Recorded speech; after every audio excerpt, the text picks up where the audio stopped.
All right. Hey, everybody. I'm Gino on Contractors Mastermind 2020 edition. I want to welcome to the show. Is it Luis Posada? Sorry, I should have asked this before we started. You're good. Luis Posada. What's up, man? What's up? Welcome to the show. Man, it's a blessing. Thank you. Yeah, man. So real quick to get us started, kind of going to jump right in. First kind of question is tell me about your business, introduce you, yourself, what you do, what you specialize in, and kind of roll from there. Cool? Yeah. So again, my name is Luis Posada. My company name is LB Construction. We're based out of Murfreesboro, but we touch pretty much all of Middle Tennessee, wherever we can go. We specialize in masonry repairs as well as decorative work like hardscape, fire pits, retaining walls, chimneys, stuff like that. Fireplaces, I mean. And as well as concrete. That was our newest addition to the company. We first started out with just masonry. Yeah. Over the past few months, we've been building up our concrete team, and it's a whole new section to our business, and it's been very great. It's been a lot of learning, and yeah, that's who we are. We do masonry and concrete. Nice. And yeah. You said LP Construction? LB. LB as in like boy? Yes, B as in boy. Gotcha. LB Construction. How long have y'all been in business? You said you're down in Murfreesboro. I'm up in just south of Nashville. I'm over off 100 Oaks area. Okay, cool. Yeah, so we've been in business. August of 2019 was when I started the company. Yeah. But before that, I worked for a masonry company here for like 5 years. Yeah. I got a lot of my experience from them. I was doing labor work, and then I started doing finding the contracts for the company. So it was like a big school almost. I got to learn a lot about the trade without me having to be the one to cover the overhead and cover everything else. So Yeah. it was a real good learning experience, and I excuse me, I took everything I learned there, and saw things that maybe I didn't like how things were being done, and I was like, okay, well, now that I'm in charge, it's my company, I can do things my way and put my own little twist on it. Right. So what has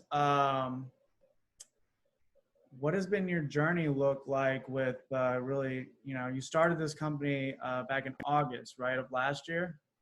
Correct. So this kind of goes hand in hand with a question I had. It's like, what has been the toughest part about starting a company as your own? What does your operation look like currently? And like how is, we'll start with that, and then we'll dive into everything with the, how things have been in 2020, because that's another topic in itself, because it almost For kind sure. of goes hand in hand. Yeah, for sure. Well, like I said, we started in August. Before then, I had left the company I was working for about a month or two before that. So, getting personal, it was just running on savings and everything that I had while I was trying to get my business established. And it was a little slow at first, learning how to manage everything and get the teams together and connect with the customer. It was still a learning experience even more, because now it was really for myself. I wasn't doing the work for somebody else. So that alone motivated me to really try to learn and try to push and figure out new different ways to go about it. One of the real functional things for us is running Facebook ads, actually. And that I started learning when I was working for the company before. And that was like a school. I was able to test some skills about the ads and really figure out a way that works better. And I started pushing ads and getting work from there. A lot of contractors. I have a lot of my work actually is repeated from the same general contractor. Yeah. So I like to build a good relationship, and that's another good point was I didn't want my customers or anyone I worked with to just be a one-time thing. I wanted it to build a relationship with these people.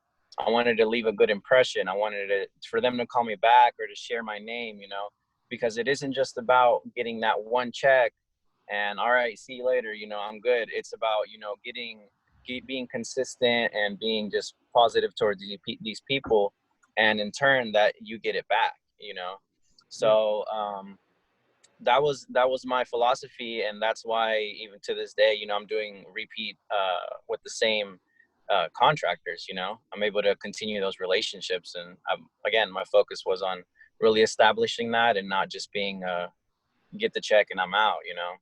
Right. So is it your operation right now? Is it kind of more of a one-man show, or do you have a team of guys that you're building up right now? What's that look Okay, yeah, so right now it's pretty much just me. like? Yeah. um I'm running the business aspect and the sales, and if it's a small job, you know, I can do it myself. I have a helper too, but once I get into these bigger projects, I got, you know, like I said, driveways with my concrete team, or bigger repairs with my masonry team.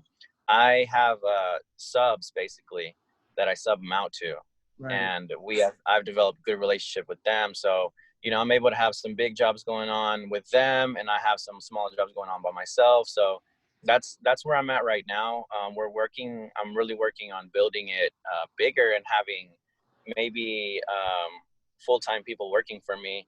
But in order to do that, I gotta, you know, start booking a good amount in advance, you know, because I don't want to give somebody a job and a week later say, hey, you know, I don't have anything for you. Yeah. So that's why I really want this subbing it out is really working, because I'm able to really, you know, learn from it, help someone else make a good amount of money, because they're going to make more money if I contract it to them versus if I pay them hourly, you Right. know. So I see that as, you know, everyone is benefiting from it, and in the meantime gaining experience and learning to figuring out to book people in advance, and that way I can, you know, have eventually build a team. Well, it's almost from the aspect of like, what better quality of work are you, how much, you know, like how much more, like if you're penny pinching everything, it's like, look, like money will flow if we keep doing Mhm. quality work. And that's what you kind of want. Exactly. That's awesome. That's awesome. Exactly. I love the like the abundance of where you're coming from in that too, because it's like, look, there is more than enough to go around for everybody. And it's like, Absolutely. it's it's cool. It's cool. I'm not gonna kind of get lost in that topic, but it's like, man, it's something to keep in mind. You know, maybe somebody someday will be listening to this, be like, damn, yeah, like for real. You know. Man, hopefully, yeah. And to be honest, at first, going back to when we first started, my idea was like, okay, like I gotta get what's the next job, you know, and I would just focus on that one, and I'd be like, okay, yeah, and all my focus would be on that one job, and when that was done, it was like, okay, now what, you know? And Mm. that's how I was operating for a while. While I was learning, it was like, okay, I gotta get next week's job, or next, you know, or this week's job. And when I started shifting my focus from just focusing on that one to, okay, how am I going to fill the next 2 weeks? How Yeah. am I going to fill the next 3 weeks? I started putting my vision out farther than just this week, you know? And by doing that, you don't just get your one contract and you get excited and you're like, oh, sweet, I'm going to make some money. I'm going to do this. And it's easy to get lost in that, and you're only focused on that one. But you gotta, you know, take a step back and be like, okay, you know, that one is great, it's gonna benefit us good, but we gotta also think farther ahead, you know. Start thinking how to go farther, and then that way you're constantly keeping yourself busy and trying to and attracting more work and setting up more work versus focusing on one job, and then you're after it's done, it's like, okay, now I got to redo the process all over again, you know. Right. Right. So what kind of driving into this, you know, what has been like the toughest part about owning your business in 2020? And like, what have you been doing specifically with like COVID? Like, how has that been affecting your business? Like, how are you noticing you have to like change things up or kind of adjust?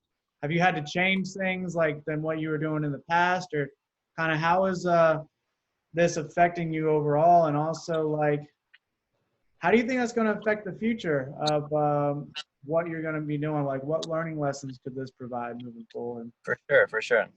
So I'm a pretty spiritual person, and I very much believe that a lot of things in life start inside of you. Mm. And so whenever this first happened, it was obviously a big scare for everybody. You know, it's like, oh, you know, I'm also looking into financial markets and stuff like that. So I saw a whole big crash coming, you know. So it is scary, and it's easy to scare yourself and say, oh, you know, people are not gonna want to spend money. They're not gonna. Everybody's gonna want to save. Nobody's gonna be doing anything to their house. And I really fell into that belief for a good like couple of weeks. And the only thing that did for me was worry myself and basically stop work from coming into me. Those 2 weeks that I was just in fear and worrying, I didn't get any phone calls, any messages, any emails back, nothing, you know.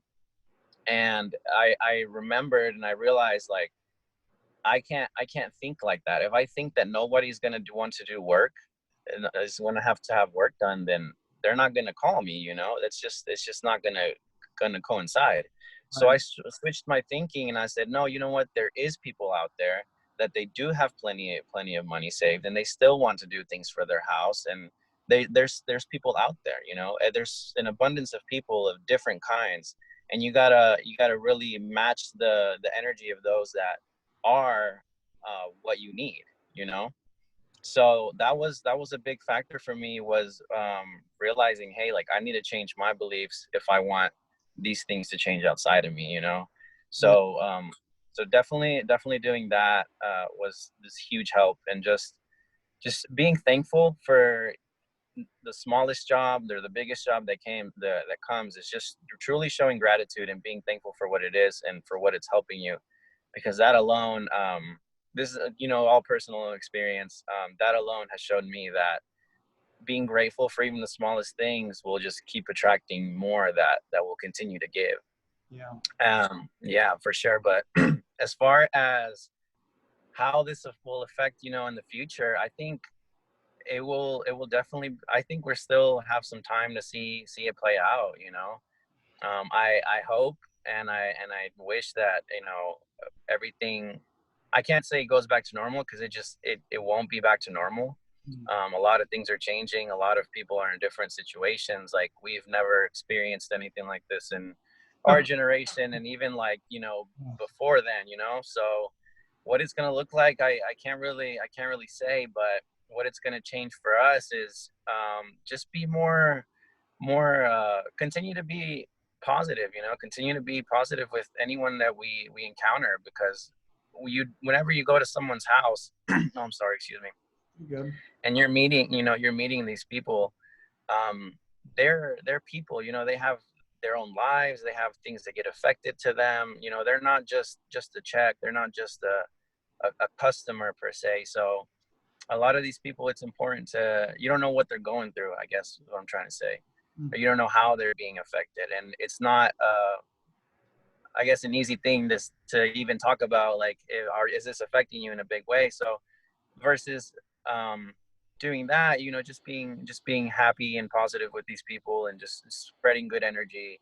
And that's really what we continue to try to do, you know, we've been doing, and we think we'll continue to do that. And maybe they'll see that in me or whoever, anyone on my team, and that will maybe give them a little boost for the day, you know, and help them start thinking a little bit more positively, or start to just have a different perspective on things, you know. Yeah. You never know how what you do will affect others. Yeah, for sure. And we can't don't no one should doubt themselves as to their impact that they can have on somebody, you know.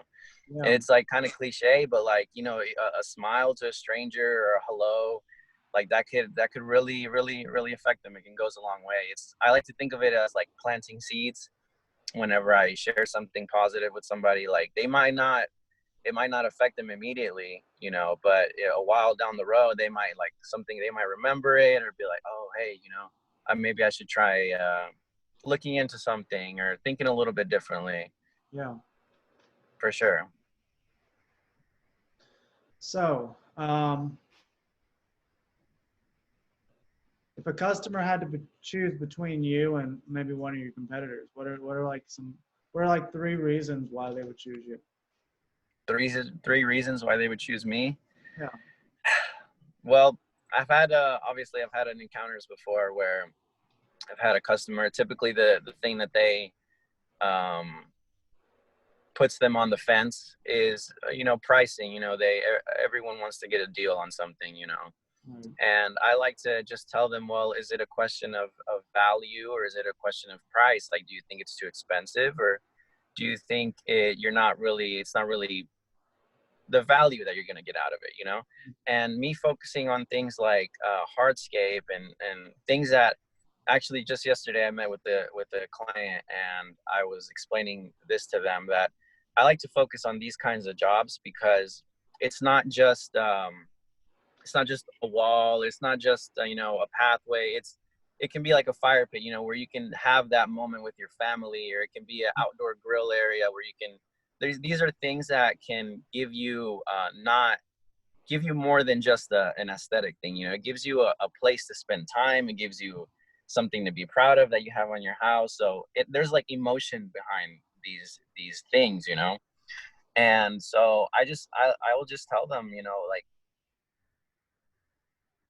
I guess, like, try to show them the value that it is in, and if they're still trying to push for a cheaper price, and I'll tell them, by all means, I hope that your situation with this next person works out gratefully, works out great, and you get exactly what you need for the price you need. Because just like there's people out there that will pay for the price that I want to charge, there's people out there that will take the work for the price that they want to pay, if it doesn't match. So if we're just not matching, like, it's totally okay. There's no hard feelings. Like, if anything, I'll gladly point him to somebody who can help them.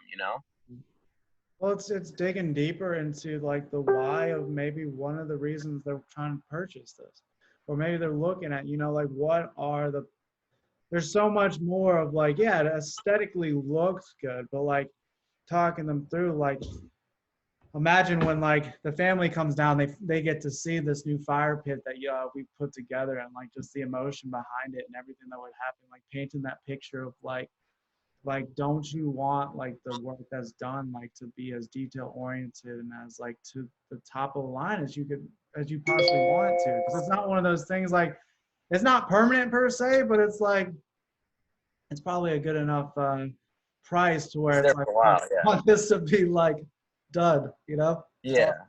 for sure. Yeah, and it's just, just making them see that, because you got to ask too, like, well, how important is this to you? Is Right. this so important that you want it done right and you want it done detailed? Then it's going to cost you a little more money. But if you just kind of want it you just kind of want it done, you don't really care about it, then I understand. By all means, find somebody that's cheaper. But if you want it to be, it's important to you, you want it to be done right, and you wanted to get your true value out of it, then it's gonna cost a little bit more. Yeah. Yeah. It's awesome, man. It's awesome. What have you noticed anything? What has okay? What's been your number one like source of like new jobs, like currently, like with everything going on with the Corona stuff and all, leading up to this time? Like, have you noticed any shift in the way things are kind of flowing towards you in terms of like new jobs, or is like there like specific sources that you're finding you're getting more jobs from than others now specifically? To be honest, I'm actually, the majority of the work I'm getting is through like online presence. Yeah. I don't have. I'm still working. Again, I'm a pretty new company, and when I first started out, I think I started out, end of fall winter time, and that was it was kind of slow for me. I didn't get a lot. I got a few jobs here and there, but it Right. wasn't, a constant flow. And so, as far as doing a lot in these past months, I think I've done more March this past 2 months than I have since August. So, and all of that has really just came through like social media presence, to be honest. Because everyone is just shopping for everything on their phone, you know. It's, of course, you can have your truck lettered up and everything, and somebody will see you, and definitely will. I know plenty of companies that get a lot of their work just from driving around with their lettered vehicles, you know. Yeah. But you know, when someone's at home and they're relaxed on their in their bed and their couch, whatever they're doing, and they're scrolling through their phone, and they see they're looking for someone that whether that be masonry or drywall or whatever the work is, they're in a relaxed state, and they're able to like patiently like look through and be like, oh, this looks cool, this person looks like they can do that. And they're more likely, I feel like they're more likely to engage when they're, you know, in a relaxed environment versus out, you know, trying to get through lunch, trying to get back to the office, or trying to get back whatever. Obviously right now people aren't out, but Yeah. so that's another reason, you know, that's another reason to be online, is there's just not a lot of people outside, and everyone's really looking at their phones. But really that's been the biggest driver is online presence, and just figuring out that system, because it's easy, but it's also not, to figure out, you know, to figure out ads and to figure out how to do all that. Are you doing anything specifically? Like, what is your website? You can give a little shout out for that if you got your website up and running yet. Or Man, I actually still don't. I'm still Okay. working on it. I need to get it published, but it will be lbconstruction.com. Gotcha. I'll have that updated soon. But as of right now, on Facebook, it's LB Construction, and it would be at LBC Nashville, and that will be us. We're a big blue logo. Yeah. We have a name there. Yeah, that's pretty much where we're at on Facebook right now. That's the system I'm using to book and to message who I message, and after, you know, I need to take the conversation to email, I get their contact info and take it off of there. But as of right now, that's the system I'm using. It's pretty efficient because it's all in one location. You know, everything is there. I know there's a lot of different software out there that you can use, you know, to book and to do everything else. But It's easy to get lost in a lot of that stuff too, man. Like one step at a time. I get it. Yeah, I get it. I talk yeah, so. for sure, man. Whoa, hello.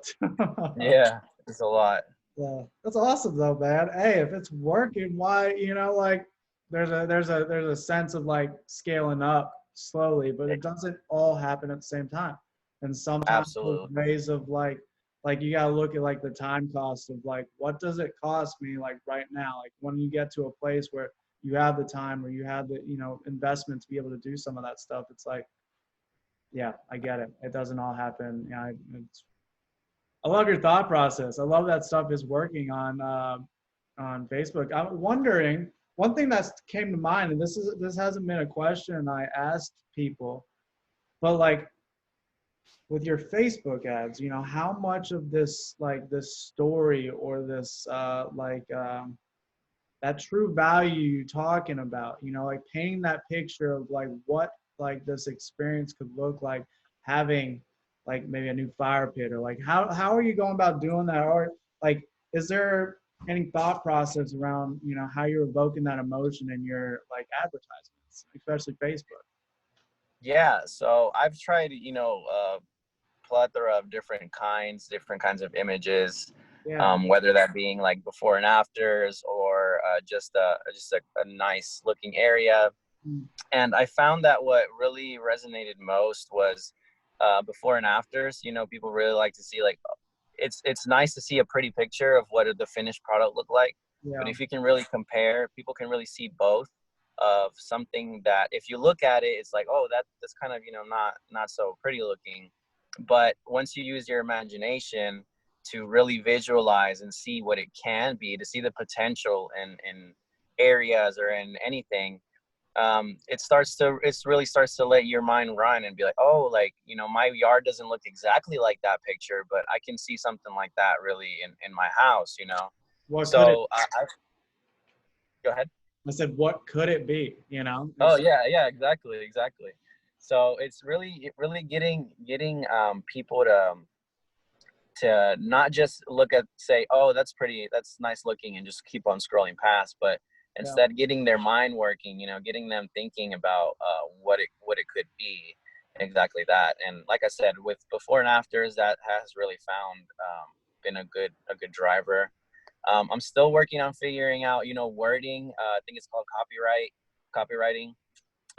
That's a very another important thing that I feel like a lot of people should learn, including myself, because it's in order to develop, if you're not good at writing, you can have a really pretty, ad, and you got the right people targeted, but if your writing isn't right, it just won't flow, it just won't connect. Mm. There's multiple pieces, learning to do the writing part, and then the images part, and then finding your target correct audience.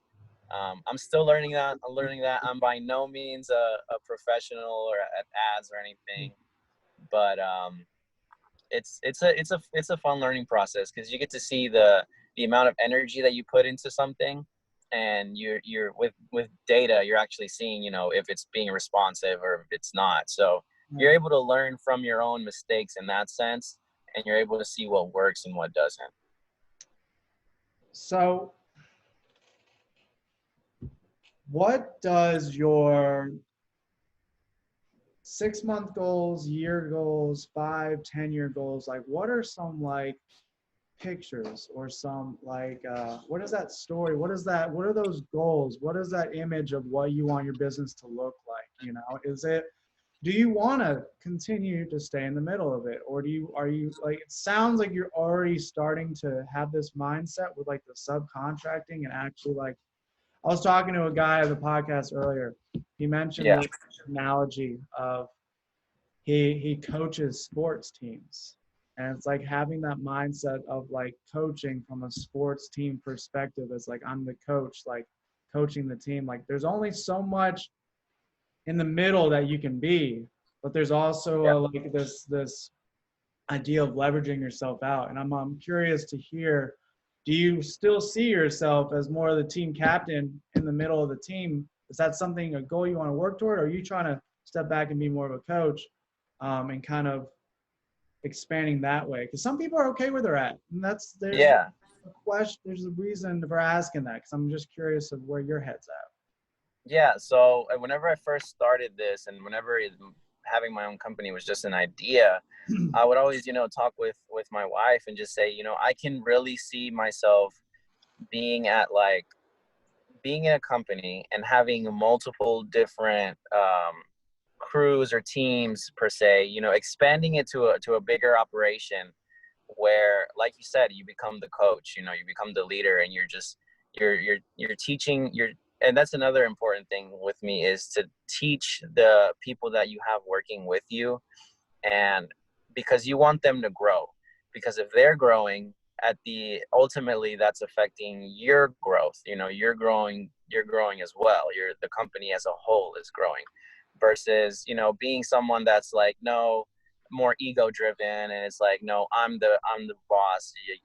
You're an employee. I'm not going to teach you. You're just going to do what I say.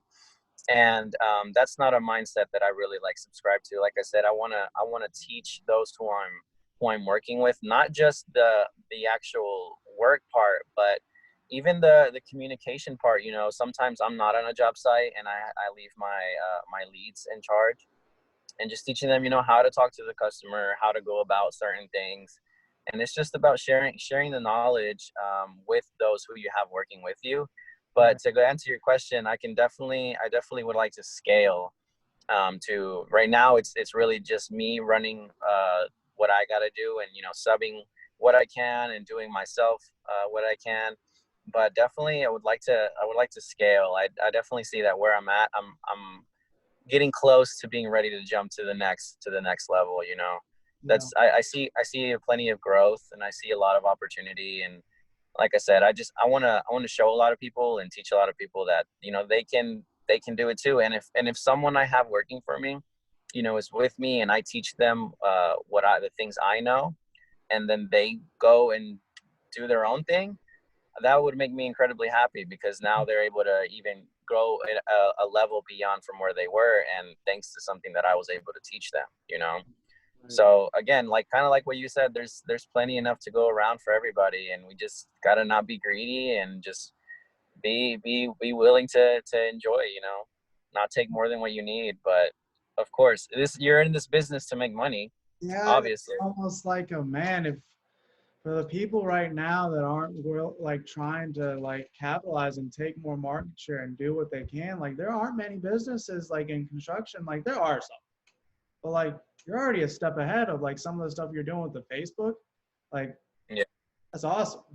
That's yeah, awesome. man. Thank you, I mean, thank like you, man. obviously you want to keep growing, and it's cool. And so what do you think, like, what are some like of those, like, what are, or do you have any benchmarks? Like what would tell you, is it like, you know, where you at number wise of jobs right now? Like what would it have to be at before you start like seeing like the expansion take place, or how would that, you know, have you thought about that far yet? Okay, I got you. Yeah, yeah.